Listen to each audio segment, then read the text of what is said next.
friends, welcome to my channel English Grammar Katha. મિત્રો આજનો પાંચમો લેક્ચર અને પાંચમો ભાગ જનરલ ડેફિનેશન્સ નો પાંચમો ભાગ છે. જનરલ ડેફિનેશન્સ ની અંદર આપણે જોતા હતા કે સૌપ્રથમ કર્તાની વ્યાખ્યા જોઈએ આપણે. કર્તા કોને કહેવાય? જેના વિશે વાક્યમાં વાત થતી હોય એને કર્તા કહેવાય અથવા ક્રિયાના કરનારને કર્તા કહેવાય. એ પછી આપણે જોઈ કર્મની વ્યાખ્યા, ક્રિયાપદની વ્યાખ્યા. ક્રિયાપદ કોને કહેવાય? તો કે કર્તાનું કાર્ય, સ્થિતિ અને અસ્તિત્વ દર્શાવતા શબ્દને ક્રિયાપદ કહેવાય. એમાં અસ્તિત્વ દર્શાવતા શબ્દો આપણે 11 જોયા હતા. છે, છો, છું, છીએ એટલે કે એમ, ઇઝ, આર, હતો, હતી, હતું, હતા એટલે કે વોઝ અને વેર, હશે, હશો અને હોઈશ એટલે કે શેલ અને વિલ. તો આ અસ્તિત્વ દર્શાવતા ક્રિયાપદો. એ સિવાય કર્તાનું કાર્ય અને સ્થિતિ દર્શાવતા ક્રિયાપદો જેવા કે ચાલવું, ગાવું, નાચવું, બેસવું, ઉઠવું, ઊભા રહેવું, આડા પડવું, બેભાન થવું, ચાલવું, લખવું, વાંચવું વગેરે એ સ્થિતિ અને કાર્ય દર્શાવતા ક્રિયાપદો છે. ક્રિયાપદ પછી આપણે જોઈએ કે કર્મની વ્યાખ્યા. કર્મ કોને કહેવાય? તો કે કર્તા દ્વારા થતી ક્રિયા. કર્તા દ્વારા થતી ક્રિયા શું અથવા કોને એમ પૂછવાથી જે જવાબ મળે એને આપણે કર્મ તરીકે ઓળખીએ છીએ. કર્મ પછી આપણે નાઉન જોયું. નાઉન એટલે કે નામ, જેને આપણે સંજ્ઞા કહીએ છીએ. તો નાઉનની વ્યાખ્યા શું હતી? કે કોઈ પણ બાબતને, વસ્તુને, પશુને, પક્ષીને, પ્રાણીને ઓળખવા માટે જે કોઈ શબ્દ વપરાય એને નામ તરીકે ઓળખવામાં આવે છે. અને નામના કેટલા પ્રકારો છે? 5 પ્રકારો. જાતિવાચક નામ એટલે કે કોમન નાઉન, સંજ્ઞાવાચક નામ એટલે કે પ્રોપર નાઉન જેને વ્યક્તિવાચક નામ પણ કહેવાય છે. ત્રીજું છે દ્રવ્યવાચક નામ એટલે કે મટીરીયલ નાઉન, ભાવવાચક નામ એટલે કે એબ્સ્ટ્રેક્ટ નાઉન અને સમૂહવાચક નામ એટલે કે કલેક્ટિવ નાઉન. આ પાંચેય પ્રકારના મુખ્ય 2 પ્રકાર આપણે પડ્યા હતા કે કોઈ પણ નામ છે એ કાં તો ગણી શકાતા હોય અને કાં તો ન ગણી શકાતા હોય. દાખલા તરીકે તેલ છે એને ગણી શકાતું નથી, ઘી છે એને ગણી શકાતું નથી, વાયુ છે એને ગણી શકાતું નથી. તો મોટા ભાગે દ્રવ્યવાચક નામ છે ગણી ન શકાય એવા નામોમાં આવે છે જેની આગળ આર્ટિકલ એ અને એમ ક્યારેય નથી વપરાતા. જો વપરાય તો એ નામ જો નિશ્ચિત હોય, નિશ્ચિતતા દર્શાવતું હોય તો તેની આગળ માત્ર ને માત્ર ધ લાગી શકે છે, બાકી આર્ટિકલ લાગતો નથી. સંજ્ઞાવાચક નામ એટલે કે વ્યક્તિવાચક નામ એવા છે કે એની આગળ પણ એકે આર્ટિકલ વપરાતો નથી. પણ જ્યારે વ્યક્તિવાચક એટલે કે સંજ્ઞાવાચક નામ છે એ જાતિવાચક નામ તરીકે વપરાય ત્યારે એની આગળ ધ આર્ટિકલ લાગે છે. પ્રોનાઉન એટલે કે સર્વનામ. સર્વનામ કોને કહેવાય? તો કે નામને બદલે જે શબ્દ વપરાય એને સર્વનામ કહેવાય. નામને બદલે વપરાતા શબ્દને પ્રોનાઉન એટલે કે સર્વનામ કહેવાય છે. કોને કહેવાય? નામને બદલે જે શબ્દ વપરાય એને સર્વનામ કહેવાય. કઈ રીતે? તો ઉમાશંકર હેઝ રિટન નિશીથ. ઉમાશંકર એટલે ખ્યાલ આવ્યો હશે મિત્રો કે હું વાત કરું છું સાહિત્યકારની ઉમાશંકર જોશી. તો Umashankar has written Nishith. Has written, write એટલે લખવું એ મૂળ ક્રિયાપદ છે.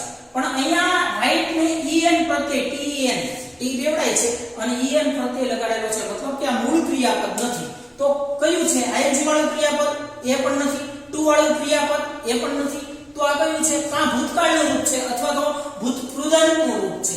તો મિત્રો આ રાઇટ છે, રાઇટ નું ભૂતકાળનું રૂપ થાય રોટ અને ભૂતકૃદંતનું રૂપ થાય રિટન.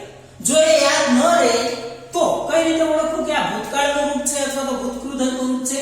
આ ક્રિયાપદની સાથે સહાયક તરીકે ટુ હેવ નું વર્તમાનકાળનું રૂપ હેઝ વપરાયેલું છે. તો અહીંયા સહાયક હોય ત્યારે ભૂતકાળનું રૂપ હોતું નથી. જ્યારે ક્રિયાપદની આગળ સહાયક વપરાયેલું હોય, મેન ક્રિયાપદ, મુખ્ય ક્રિયાપદની આગળ જ્યારે સહાયક ક્રિયાપદ વપરાયેલું હોય ત્યારે એ ભૂતકાળનું રૂપ બની શકતું નથી. એટલે આ ભૂતકાળનું રૂપ નથી. તો કયું છે? હવે ભૂતકૃદંતનું રૂપ છે. તો રાઈટ એટલે લખવું એ કર્તાનું કાર્ય દર્શાવતું ક્રિયાપદ છે અને લખ્યું છે તો હેઝ એટલે છે એવા અર્થમાં લખ્યું છે. તો આ બંને ક્રિયાપદો છે. રિટન છે મુખ્ય ક્રિયાપદ છે અને હેઝ છે સહાયક ક્રિયાપદ છે. Umashankar has written Nishith. તો ગુજરાતી કઈ રીતે કરશું? સૌથી પહેલા કર્તાનું ઉમાશંકર વિશે વાત થાય છે. તો ઉમાશંકરે નિશીથ લખી છે. કાવ્ય સંગ્રહ ઉમાશંકર જોશીએ લખેલો છે અને એને એ લખવા બદલ કયો એવોર્ડ મળેલો છે? જ્ઞાનપીઠ એવોર્ડ. હવે કર્તા હેઝ રિટન ઈ ક્રિયાપદ, એમાં મુખ્ય ક્રિયાપદ અને સહાયક ક્રિયાપદ, અને ઉમાશંકરે લખ્યું છે. શું લખ્યું છે? તો કે નિશીથ. શું પૂછવાથી જવાબ મળે છે એટલા માટે નિશીથ છે કર્મ છે. બીજું વાક્ય છે Umashankar has got Jnanpith award. તો તો ઉમાશંકરને મળ્યું છે. ગેટ એટલે મેળવવું. અને ગોટ છે એ કેવું ક્રિયાપદ છે? કયો તો ગોટ છે એ કેવું ક્રિયાપદ છે? મૂળ ક્રિયાપદ છે? નહીં, એની આગળ સહાયક વપરાયેલું છે. આઈએનજી વાળું ક્રિયાપદ છે? નહીં. ટુ વાળું ક્રિયાપદ છે? નથી. મૂળ ક્રિયાપદ નથી, આઈએનજી વાળું ક્રિયાપદ નથી, ટુ વાળું ક્રિયાપદ નથી. હવે બે બાકી રહ્યા, ભૂતકાળનું રૂપ અને ભૂતકૃદંતનું રૂપ. જો ગેટનું ભૂતકાળનું રૂપે ગોટ થાય છે અને ભૂતકૃદંતનું રૂપે ગોટ થાય છે, તો આ ભૂતકાળનું રૂપ છે કે ભૂતકૃદંતનું રૂપ? યસ મિત્રો, એ ભૂતકૃદંતનું રૂપ છે. સેમ આવું જ છે. જો આની આગળ સહાયક હતું એટલે ભૂતકૃદંતનું રૂપ છે. ગોટની આગળ પણ સહાયક છે, મતલબ કે ભૂતકૃદંતનું રૂપ છે. તો ઉમાશંકરે મેળવ્યું છે અથવા ઉમાશંકરને મળ્યું છે. શું મળ્યું છે? તો કે જ્ઞાનપીઠ એવોર્ડ. તો જ્ઞાનપીઠ એવોર્ડ છે એ સાહિત્ય ક્ષેત્રે અપાતો ભારતનો સૌથી મોટો એવોર્ડ છે. ભારતનો સૌથી મોટો સાહિત્ય ક્ષેત્રે અપાતો એવોર્ડ એટલે જ્ઞાનપીઠ એવોર્ડ. અને એ આપણા ગુજરાતી ઉમાશંકર જોશીને નિશિત કાવ્ય સંગ્રહ લખવા બદલ મળ્યો. તો મિત્રો, આ એવોર્ડ જ્ઞાનપીઠ એવોર્ડ અત્યાર સુધીના 4 ગુજરાતીઓને મળ્યો છે. 4 ગુજરાતીઓને જ્ઞાનપીઠ એવોર્ડ મળ્યો છે. તો એ 4 ગુજરાતીઓ કયા યાદ રાખવાનું છે તમારે? પૂર, PURR. પૂર એટલે શું? તો P એટલે પન્નાલાલ પટેલ, જેને શેના બદલ જ્ઞાનપીઠ એવોર્ડ મળ્યો છે? યસ, માનવીની ભવાઈ. U એટલે આપણા ઉમાશંકર જોશી. ઉમાશંકર જોશીને નિશિત કાવ્ય સંગ્રહ લખવા બદલ જ્ઞાનપીઠ એવોર્ડ મળ્યો છે. R એટલે રાજેન્દ્ર શાહ. રાજેન્દ્ર શાહને ધ્વનિ કાવ્ય સંગ્રહ લખવા માટે જ્ઞાનપીઠ એવોર્ડ મળ્યો છે. અને પછીનો R એટલે હમણાં જ 2014 માં છેલ્લે મળ્યો છે અમૃતા નવલકથા લખવા બદલ રઘુવીર ચૌધરીને જ્ઞાનપીઠ એવોર્ડ મળ્યો છે. તો પન્નાલાલ પટેલ, ઉમાશંકર જોશી, રાજેન્દ્ર શાહ અને રઘુવીર ચૌધરીને માનવીની ભવાઈ નવલકથા, નિશિત કાવ્ય સંગ્રહ, ધ્વનિ કાવ્ય સંગ્રહ અને અમૃતા નવલકથા લખવા બદલ જ્ઞાનપીઠ એવોર્ડ મળ્યો છે. આપણે વાત કરતા હતા પ્રોનાઉન કોને કહેવાય, સર્વનામ કોને કહેવાય. તો ઉમાશંકરે નિશિત લખી છે, નિશિત કાવ્ય સંગ્રહ લખ્યો છે. ઉમાશંકરને જ્ઞાનપીઠ એવોર્ડ મળ્યો છે. હજી આની અંદર ક્યાંય સર્વનામ આવ્યું નથી. એ જ વાક્ય આ રીતે પણ લખી શકાય કે ઉમાશંકર હેઝ રિટન નિશિત. ઉમાશંકરે નિશિત લખ્યું છે, તેણે જ્ઞાનપીઠ એવોર્ડ મેળવ્યો છે. તો તેણે એટલે કોણ? હી એટલે તે. તે એટલે કોણ? યસ, ઉમાશંકર. વાક્ય એવું જ છે, Umashankar has written Nishith. Umashankar has written Nishith. Umashankar has got Jnanpith award. He has got Jnanpith award. આ હી એટલે કોણ? ઉમાશંકર. તો ઉમાશંકર જે નામ હતું એ નામ લેવાને બદલે એવું કહ્યું કે તેને જ્ઞાનપીઠ એવોર્ડ મળ્યો છે. ઉમાશંકરને જ્ઞાનપીઠ એવોર્ડ મળ્યો છે એમ કહેવાના બદલે તેને જ્ઞાનપીઠ એવોર્ડ મળ્યો છે. તો ઉમાશંકર નામ છે, એ નામની બદલે નામની જગ્યાએ જે શબ્દ વાપર્યો છે એ સર્વનામ છે. તો નામના બદલે જે શબ્દ વપરાય એને સર્વનામ તરીકે ઓળખવામાં આવે છે. આવા સર્વનામ અંગ્રેજીમાં કેટલા છે? તો કર્તા વિભક્તિ, કર્મ વિભક્તિ, સંબંધક વિભક્તિ અને સ્વવાચક સર્વનામ. આ 4 પ્રકારના સર્વનામ આવે છે. સંબંધક વિભક્તિના પાછા 2 પ્રકાર છે. તો જોઈએ કયા કયા છે. બહુ આ કોષ્ટક જોઈને તમને કદાચ આમ અઘરું લાગતું હશે, મેં સાથે ગુજરાતી પણ લખ્યું છે એટલે આમ ભેગું ભેગું બધું લાગતું હશે, પણ કાંઈ નહીં, ખાલી જાણકારી મેળવવાની છે કે કયા કયા સર્વનામો છે. આ યાદ તો ઓટોમેટિક પછી હું લખાવી દઈશ. પ્રથમ પુરુષના સર્વનામો, કર્તા વિભક્તિના સર્વનામો કયા કયા? તો કે આઈ અને વી. આઈ નું ગુજરાતી થાય હું અને વી નું થાય અમે અથવા આપણે. કર્તા વિભક્તિમાં બીજા પુરુષના સર્વનામો કયા કયા? તો કે યુ. પહેલા યુ નું એકવચનના યુ નું ગુજરાતી થાય તું, અથવા આપણે કોઈ વડીલ હોય તો આપ અથવા તમે એમ પણ કહો છો, તો તમે અથવા આપ. યુ એટલે તમે અથવા આપ, બહુવચન. ત્રીજા પુરુષના કર્તા વિભક્તિના સર્વનામો છે હી, શી અને ઇટ. હી છે એ નર જાતિ માટે વપરાય છે, એનું ગુજરાતી થશે તે. શી છે એ નારી જાતિ માટે વપરાય છે, એનું ગુજરાતી તેણી. અને હવે તે પણ થાય છે. ઇટ એટલે વસ્તુ માટે વપરાય છે, નર કે નારી જાતિ નહીં, પણ નાન્યતર જાતિ જેને અંગ્રેજીમાં કહેવાય છે. વસ્તુ, પ્રાણી, પક્ષી માટે વપરાય છે. ઇટ એટલે તે. અને ત્રીજા પુરુષનું બહુવચનનું સર્વનામ છે ધે. તો આઈ, વી, યુ, હી, શી, ઇટ અને ધે એ કર્તા વિભક્તિના સર્વનામો છે. કર્મ વિભક્તિમાં પ્રથમ પુરુષના સર્વનામો છે મી અને અસ. તો મી એટલે મને અને અસ એટલે બહુવચનમાં અમને અથવા તો આપણને. બીજા પુરુષના સર્વનામો કર્મ વિભક્તિમાં છે યુ અને યુ. તો યુ એટલે તને અથવા તમને અથવા આપને, અને યુ એટલે તમને અથવા આપને. ત્રીજા પુરુષના સર્વનામો કર્મ વિભક્તિમાં છે હિમ, હર અને ઇટ એટલે તેને. હર એટલે તેણીને એમ પણ થાય છે. ધેમ એટલે તેઓને અથવા તેમને. સંબંધક વિભક્તિ. સંબંધક વિભક્તિમાં બે પ્રકારો છે. પહેલા પ્રકારના સર્વનામ જેને વિશેષણ રૂપી સર્વનામ પણ કહેવાય છે, એટલે કે નામની સાથે વપરાય છે. દાખલા તરીકે આપણે એવું બોલીએ માય છે તો he is my father, એમાં father છે નામ છે અને એની આગળ માય વપરાણો છે તો એ વિશેષણ છે. તો નામની આગળ વપરાતા વિશેષણ રૂપી આ સર્વનામો છે જેને આપણે પહેલા પ્રકારના સર્વનામો કહીએ છીએ. તો સંબંધક વિભક્તિના પહેલા પ્રકારના સર્વનામો છે માય અને અવર. માય એટલે મારું અને અવર એટલે અમારું અથવા આપણું. યોર એટલે તારું, તમારું, આપણું અથવા બીજું યોર છે બહુવચન તમારું અથવા આપણું. હિઝ, હર અને ઇટ્સ એટલે તેનું અને ધેર એટલે તેઓનું અથવા તેમનું. સંબંધક વિભક્તિના બીજા પ્રકારના સર્વનામો એનું ગુજરાતી એનું એ જ થાય છે. દાખલા તરીકે માય એટલે મારું, માય એટલે મારું, તો માઇન એટલે પણ મારું. અવર એટલે અમારું અથવા આપણું, તો અવર્સ એટલે પણ અમારું અથવા આપણું. તો એના એ જ ગુજરાતીમાં સંબંધક વિભક્તિના બીજા પ્રકારના સર્વનામો માઇન એટલે મારું, અવર્સ એટલે અમારું અથવા આપણું. પછી બીજા પુરુષના સર્વનામો છે યોર્સ એટલે તારું અથવા તમારું, હિઝ, હર અને ઇટ્સ એટલે તેમ, ધેર્સ એટલે તેઓનું. સ્વવાચક એટલે કે ભારદર્શક સર્વનામો. પ્રથમ પુરુષના સર્વનામો છે માય સેલ્ફ. ધ્યાન રાખજો ખાસ, માય સેલ્ફ છે છેલ્લે એફ આવે છે અને બહુવચનમાં છે અવર સેલ્વ્સ છેલ્લે ves આવે છે. બહુવચનમાં એફ કે બહુવચનનો નિયમ છે કે જો નામને છેડે એફ કે fe હોય તો એફ કે fe ના બદલે ves લગાડવાથી બહુવચન બને છે.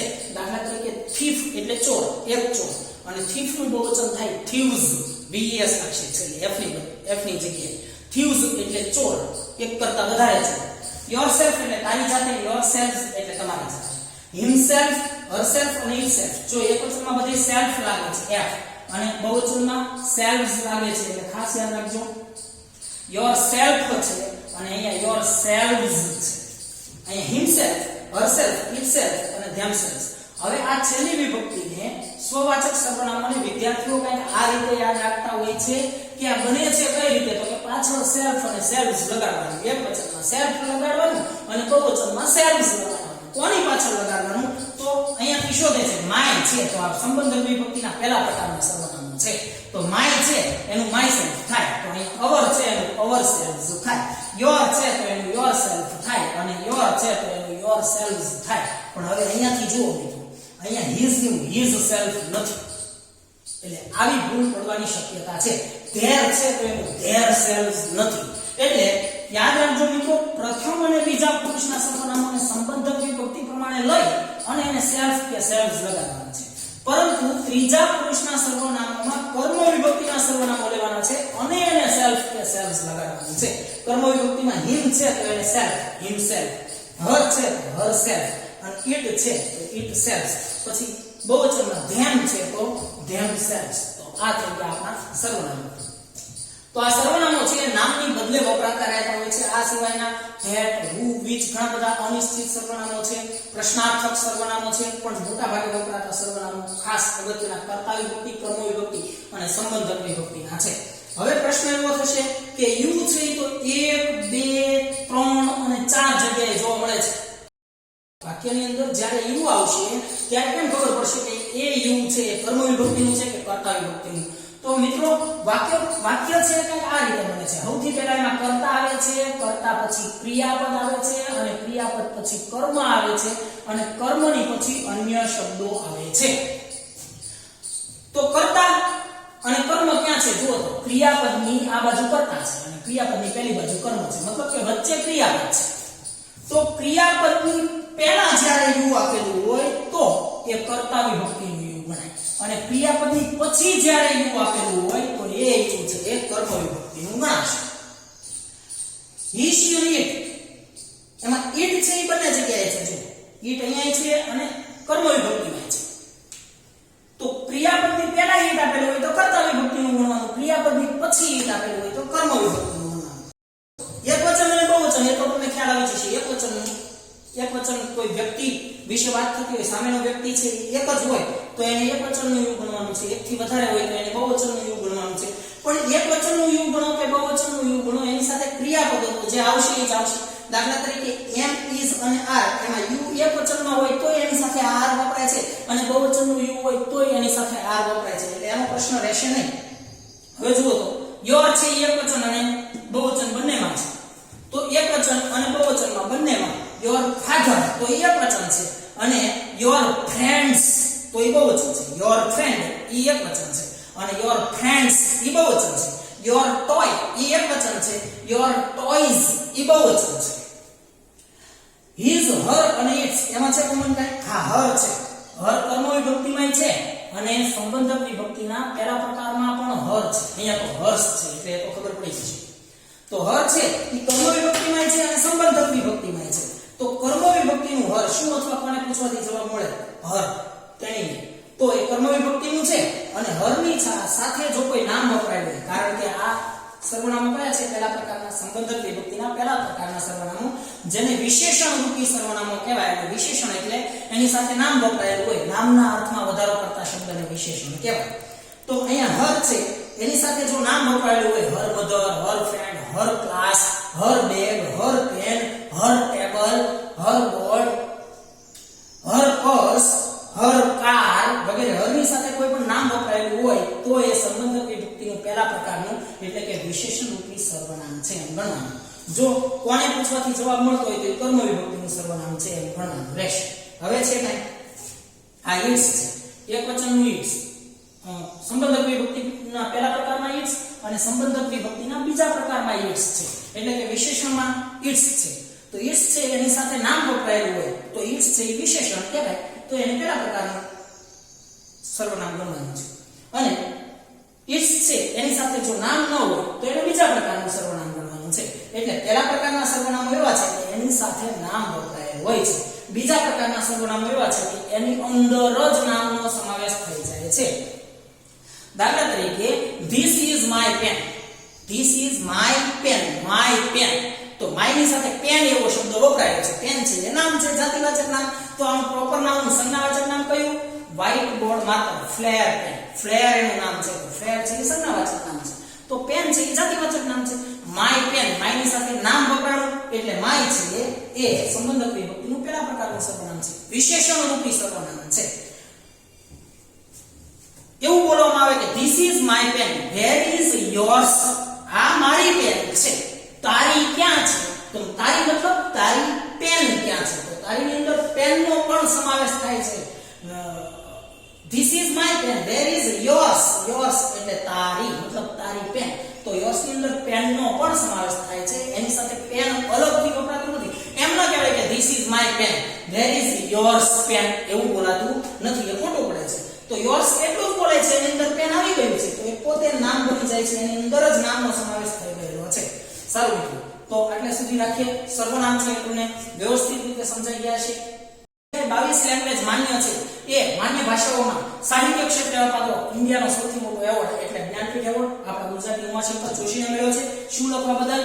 નિશ્ચિત કાવ્ય સંગ્રહ લખવા બદલ. અને કેટલા જણાને આ જ્ઞાનપીઠ એવોર્ડ મળ્યો છે? ગુજરાતીઓને 4 જણાને. 4 જણાને કોને? પૂરને. પૂર એટલે પન્નાલાલ ઉમાશંકર, રાજેન્દ્ર શાહ અને રઘુવીર ચૌધરી. તો ખ્યાલ આવી ગયો છે તમને આ લેક્ચરની અંદર સર્વનામ વિશે.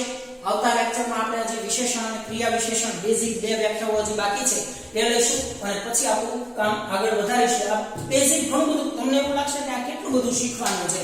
સર્વનામ ને ક્રિયાપદ ને વિશેષણ ને કર્તા ને કર્મ અને નામના પાછા પ્રકારો આ બધું શીખવાનું શા માટે? તો ગણિત શીખો છો મિત્રો ત્યારે જ્યારે તમે ગણિત શીખો છો તો ગણિતની અંદર કેટલું આવે છે? પહેલા એકડા શીખો. એકડા શીખો પછી એકુથી દાણ શીખો. એકડા ઘડિયા શીખો છો. ઘડિયા પછી 11 થી દિશાના ઘડિયા શીખો છો. એની પછી સરવાળા શીખો છો. સરવાળા શીખ્યા પછી એમાં બદલી લેતા શીખો છો. એ સિવાય બાદબાકીમાં બાદ કરતા શીખો છો. મોટામાંથી નાનું, નાનામાંથી મોટું બાદ ન થાય ત્યારે દસકો લેવાનો હોય છે. દસકો લેતા શીખો છો. એ પછી ગુણાકાર, પોઈન્ટ વાળા ગુણાકાર, ભાગાકાર, શેષ વધે એવા ભાગાકાર, શેષ ન વધે એવા ભાગાકાર, પોઈન્ટ વાળા ભાગાકાર વગેરે વગેરે કેટલું બધું શીખો છો. કેટલા બધા નિયમો શીખો છો ત્યારે તમને ગણિત ની ગાડી તમારી ચાલતી થાય. એ રીતે આ નાનું નાનું છે, ઝીણું છે. અત્યારે થોડું ઘણું બધું એમ લાગતું છે કે આ કઈ રીતે યાદ રાખવું, પણ અમને આવડે છે. મતલબ કે અમે તે કંઈક માથાકૂટ કરીએ છીએ ને આની અંદર થોડુંક કોન્સન્ટ્રેશન આપ્યું છે, થોડુંક ધ્યાન, થોડીક એકાગ્રતા રાખીએ છીએ, પણ અમને શીખવા માટેની ભૂખ હોય છે એટલે અમને આવડી જાય છે. એ બધું અઘરું નથી, કારણ કે અમે માણસ છીએ, તમારી જેવા જ છીએ. અમને આવડે છે, તમને આવડશે. પણ આ બધી વસ્તુઓ છે ઘણી વખત રિપીટ થશે ને પછી એ યાદ રહેવાનું છે, ઓટોમેટિકલી યાદ રહે છે. ચિંતા કરશો નહીં. એટલા માટે આ જીકે પણ સાથે લીધું છે. શક્ય હોય એટલા વાક્યો હું જીકે માં કરાવવાનો છું. તો જીકે ની સાથોસાથ તમારું જીકે પણ થતું જશે અને ઉમાશંકર યાદ આવે, ઉમાશંકર ઉપરથી હી યાદ આવશે. તમને જીકે ના પ્રશ્નોની સાથે સાથે અંગ્રેજીના પ્રશ્નો પણ યાદ આવવા લાગશે. તો પૂર છે યાદ આવી જાય. પૂર ખબર છે, પૂર એટલે હું 4 જણાનો અજ્ઞાન પીઠ એવો કરતા ક્રિયા કર્મ અને અન્ય શબ્દો એ રીતે વાક્ય બને છે. તો આટલું રાખીએ છીએ મિત્રો. મળીએ આવતા લેક્ચરમાં. જો હજી આપણે આ ચેનલને સબસ્ક્રાઇબ ન કરી હોય તો સબસ્ક્રાઇબ કરો. વિડિયો ગમ્યો હોય તો લાઈક કરો અને તમારા વધુને વધુ મિત્રોને શેર કરો, જેથી કરીને અમને હજી આગળના વિડિયો બનાવવા માટેનું પ્રોત્સાહન મળતું રહે. Thank you very much.